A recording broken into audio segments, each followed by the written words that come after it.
doctor there, you are your own coach. Which medicine is required for your emotions which are disturbing you in meditation, in your studies, in your relationships? Then managing the feelings, finding ways to handle fears, anxieties and sadness. Approach the great ones. You may not have the opportunity to willpower to tackle alone. There may be your friend, there may be your mentor, there may be an ashram, there may be a guide. Go and learn. Yesterday, Anil Gupta was pointing it out. Find out. There may be some great man in this own street. A Bharat Ratna may be sitting there in the footpath. Find out.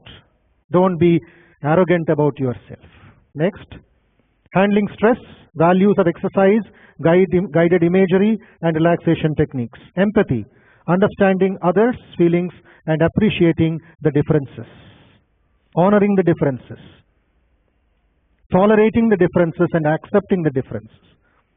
That will give you lot of emotional stability. A few points Professor will just share with you. Thank you, Swamiji. Good afternoon, friends. Thank you very much. You are aware, awake. Wonderful. In fact, generally it is said that post-lunch session is very critical because Madhya Pradesh works, Uttar Pradesh refuses to work. I must very sincerely thank Swamiji because now once again he has created the platform from which I can take off. Friends, talking about emotional stability, nurturing emotional stability, I need to just share a few thoughts with all of you because Swamiji has already given you a wonderful introduction for emotions and how to handle them.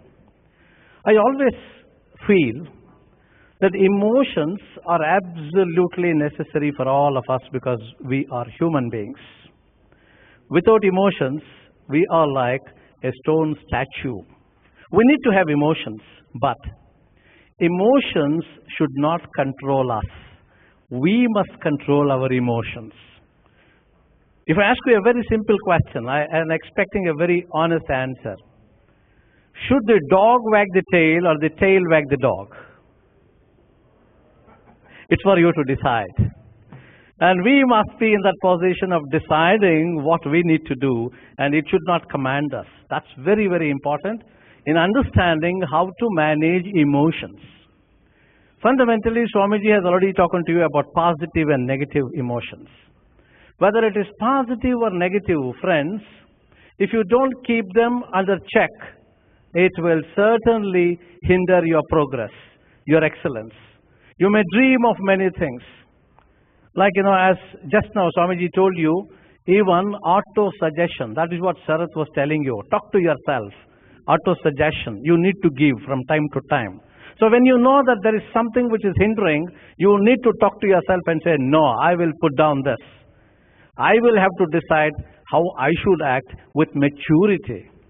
One thing at the outset, let me tell you, friends, if all of you want to excel as human beings, first of all, please decide from now on you will have the maturity to say, I will differentiate between the individual and the issue.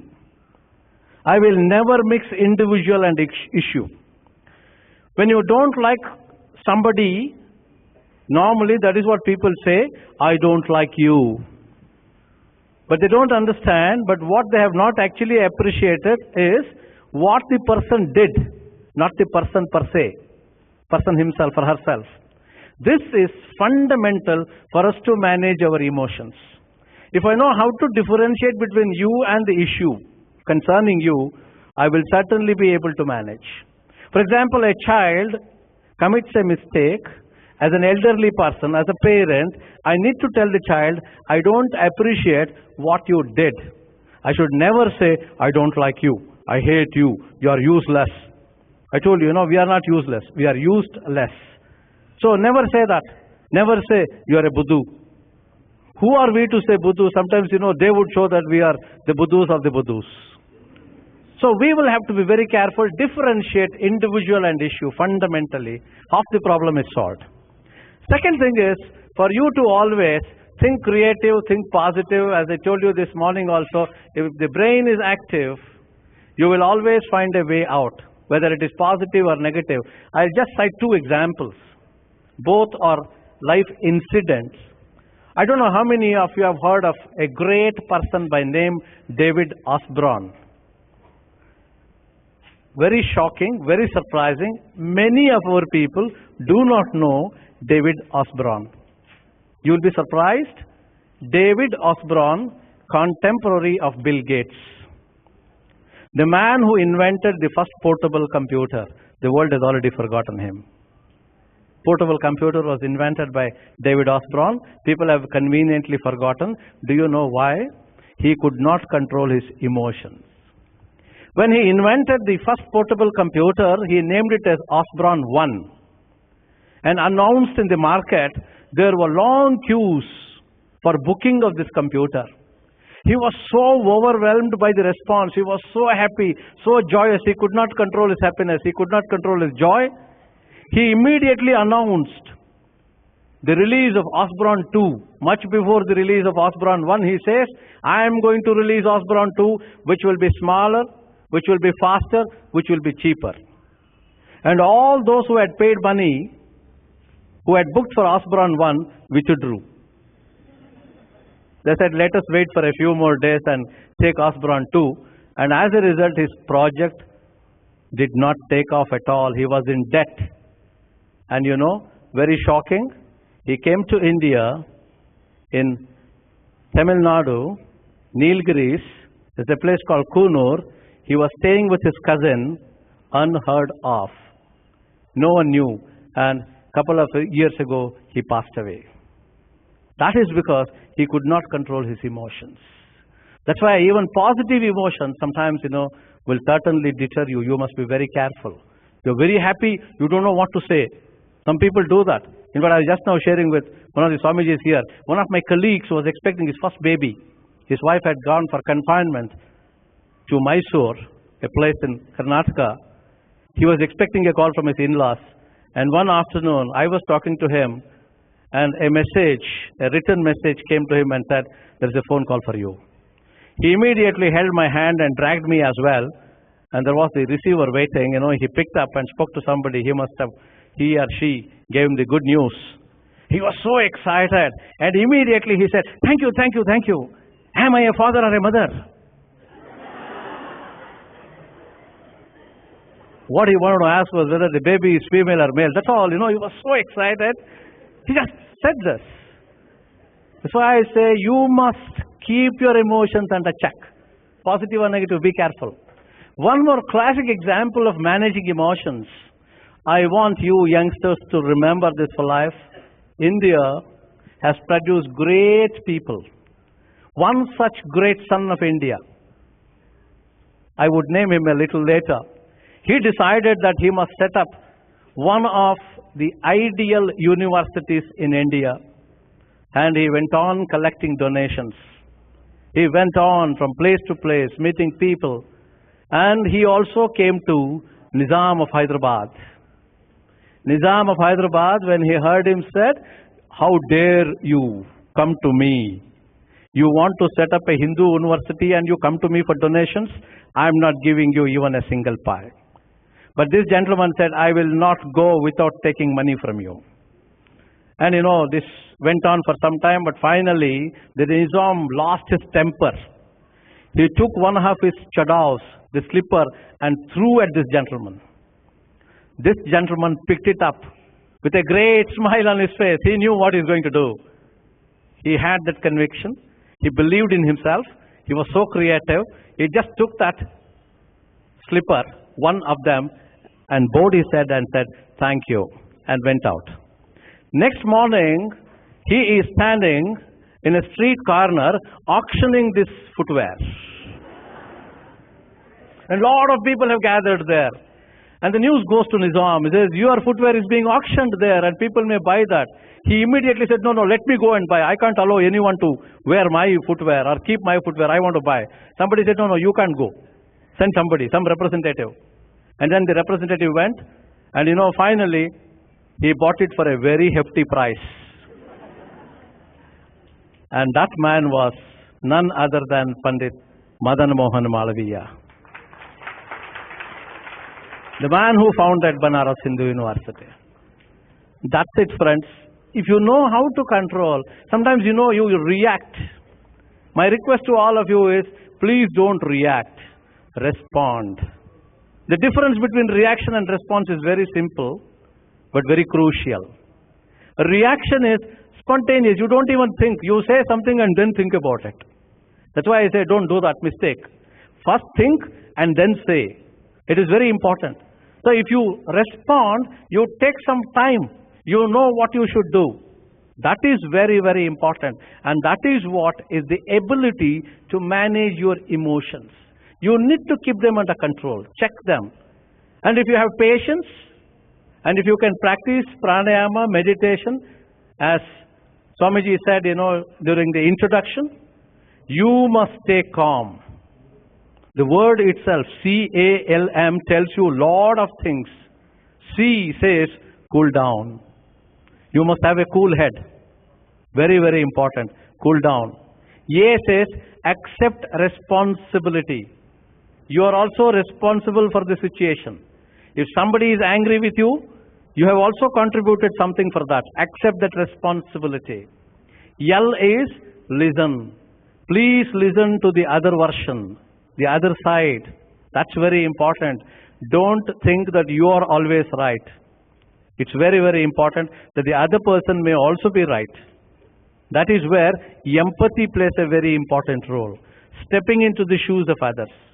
This is what is said. I would just like to add a little more to that. When you decide to enter into the shoes of others, first, friends, come out of your shoes. That is very important. Because egotism itself can be a problem. That itself, once again, is a negative emotion. There is nothing wrong with ego. I always say this. Don't catch me wrong. You must have ego. If you don't have ego, there is no self-esteem at all. Without self, there is no self-esteem. Without self-esteem, you are nowhere. You must have that. Like yesterday, you remember, Jadhav told you, overconfidence, confidence. He said the line is very thin. But many people thought that I was overconfident, but I knew that I was confident. That is ego. It is not egotism. Egotism is what is called as highness of I-ness. If I say I am supreme, I am the only person, that is egotism. If I accept whatever is due, that is not egotism. That is ego. But remember, like cholesterol, doctors talk about cholesterol.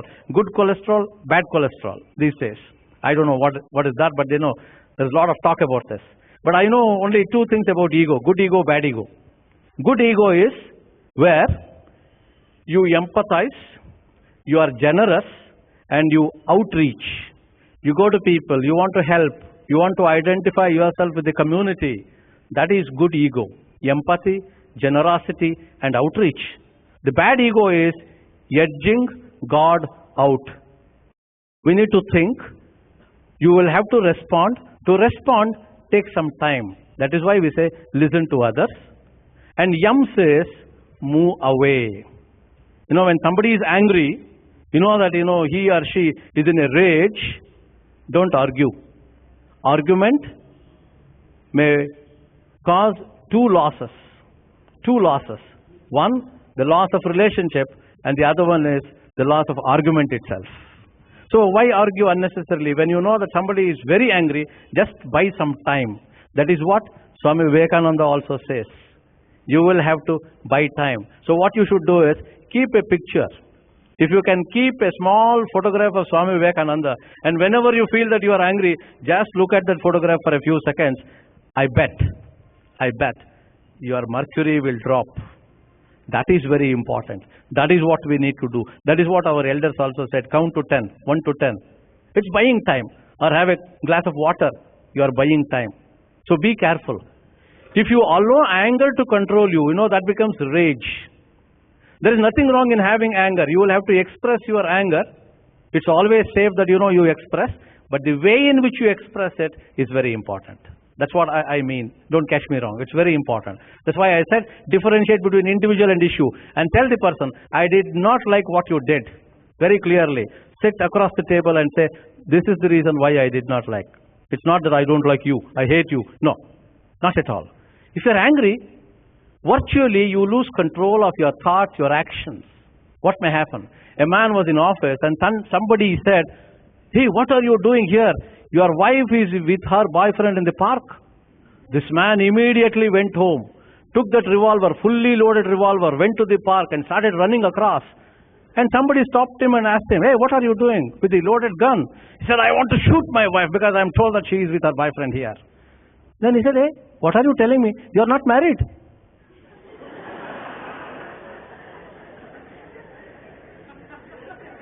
We don't think at all, when you are angry, suddenly something pumps in and you say, "Yes, I must do it." But on the other hand, you have cool head, cool nose. You think, feet firmly on the ground. You will think for a while. You analyze. You come out of a situation. I must tell you one more life incident. A very famous advocate was arguing in the Supreme Court of India. And during the course of the argument, maybe by slip of the tongue, he said, he was so agitated because of the remarks made by the other learned counsel. He was so agitated, he immediately said, "Kaun sala aisa bolta hai?" And the judge said, "Mind you, this is court hall. I will book you for contempt of court if you use unparliamentary words. You can't say sala and all that here." Immediately this advocate, who had that sense of humor as well, presence of mind, said, "Your Honor, I did not say sala. What I said was, kaun sa law aisa bolta hai."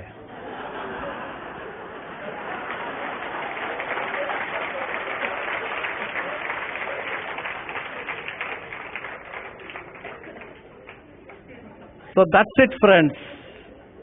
I tell you, all of you, each one of you has that capacity. Train that. Decide, I must be calm. If you are calm, I tell you, you will always find more than one exit. More than one exit when you find yourself in problems. I have experienced it. When I was writing my bachelor's degree examination, we had a funny paper called Economic Geography. Very funny. In the question paper, there was a question. Write short notes on any of the following natural regions. They have listed 4 natural regions. And another question says, name any 2 natural regions. If you have little presence of mind and little patience to go through the question paper, you have 2 bonus marks. So in reality, in life, it's very important that you stay stable, firm, calm. Think, don't worry, even in the examination. When you look at the question paper, the very first question may be very scary. Don't bother about it. Just forget it. Go to the next. That's very important. I've seen a lot of people, who become so nervous. I see them, sweating, palms are sweating, and then they take out the hanky, keep wiping. They can't even grip the pen. All this. Why? Be bold. What Swami Vivekananda says, strength is life, weakness is death. Let us not be weak. Let us be very strong. Even if you should accept your defeat, very boldly accept it. Don't run away from problems. We need to accept the reality. That is very important. Ultimately, we also say that you must be an optimist. Don't be a pessimist. But I also tell you in the same breath, you must be a realist. You must accept reality. And that is very important. Only then you will be able to manage emotions. And once you manage your emotions, I tell you, that's what Swamiji also said, EQ, today the world is talking about EQ and SQ. IQ is something which is already gone. There is a beautiful saying. It was quoted by the Time magazine. It said, IQ gets you hired. EQ gets you promoted. SQ will make you stay there. If you're promoted, you're on top. SQ will make you stay there. And that is something which is very important. SQ is spiritual quotient. We need to be spiritual. Let me tell you, friends, you need not worry. When I say spiritual or spirituality, don't be worried. Fundamentally, we are all spiritual beings having human experience. We are not human beings having spiritual experience. We are spiritual beings. Fundamentally, the core is spiritual. I know, even you, without knowing spirituality, want to help somebody who is in need. You have that compassion. You have that love. That itself is spirituality. And that is what we need to do. So fundamentally, remember, emotional stability talks about EQ. And then if you have SQ, it's an advantage for you because you will always remain cool-headed. You're very calm. And you will be able to manage any situations like that. Thank you. I will hand over the platform to Swami.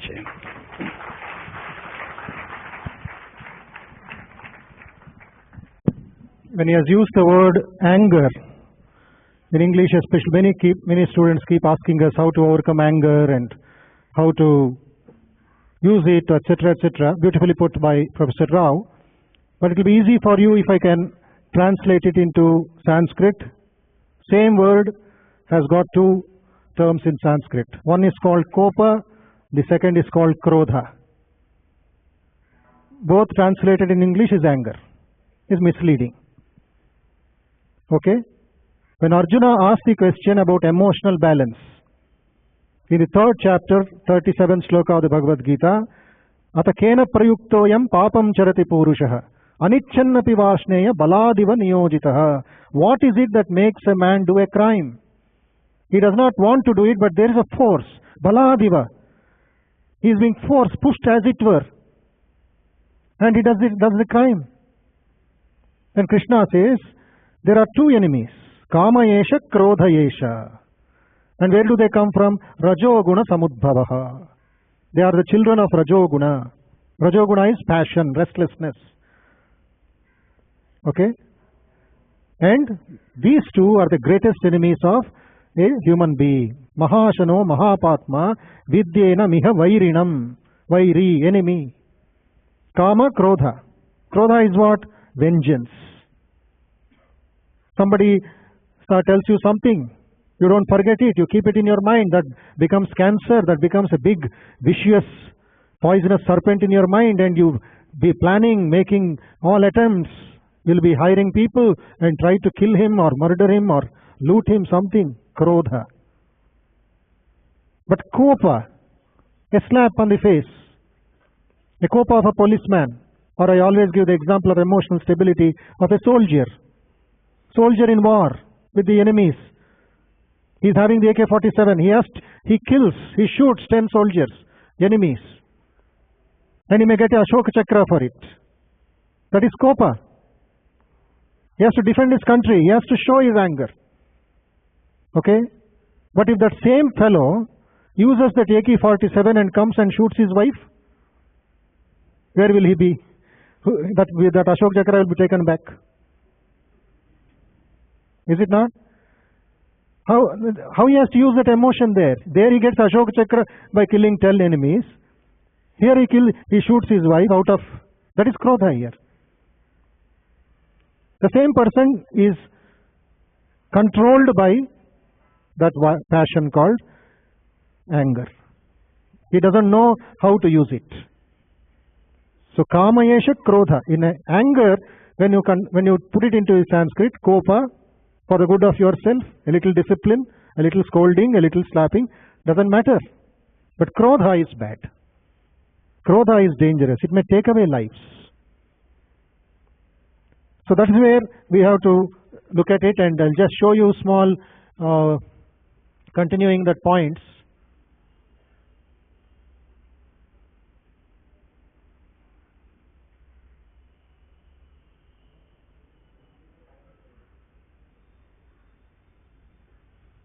Self-acceptance is another important tool which you'll have to work on. Accepting yourself as yourself. Not comparing with others, not looking down upon yourself when somebody else is doing better. No. You have been designed by God to do something different. In Sri Ramakrishna's life, there were 16 disciples. The leader was Vivekananda. Everybody could not reach Vivekananda's level. But each was designed, the other 15 were designed to do a particular task which their master had told. And all were together. Similarly to Pandavas, what were they? Each one different. Yudhishthira was different, Arjuna was different, Bhima was different. They did not crumble, oh you are so great, oh you are this, you are that. No. But look at the other side. Each one did not accept. Only 2 were there to talk on the other side. Other 98, they were suppressed. They had no say in the matter. They were only Xerox copies of Duryodhana. But here each one is an individual. Each one is a personality. But all were together. They had difference of opinion. Whatever Yudhishthira did, they did not accept. But that does not mean they disoriented or disbanded their dharma. So self-acceptance if you have, you will be able to stabilize your emotions. Then personal responsibility.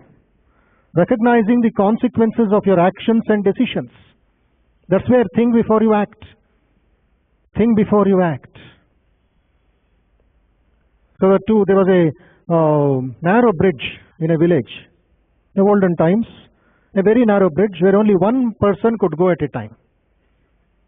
But incidentally, on one particular day, there were 2 people on the same time.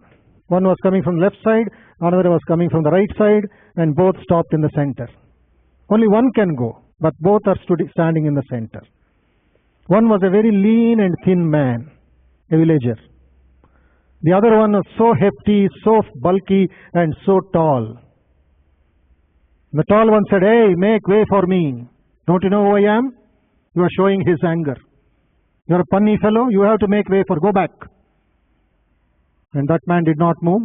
And he coolly, calmly said, "I also wanted to tell you the same thing, go back." And that big man said, "I can throw you into the river." He said, "I cannot throw you into the river, but I request you to go back." He knew his limitations. Physically he is weak, but he is trying to utilize his intelligence. The other big man said immediately, 3rd time, "I don't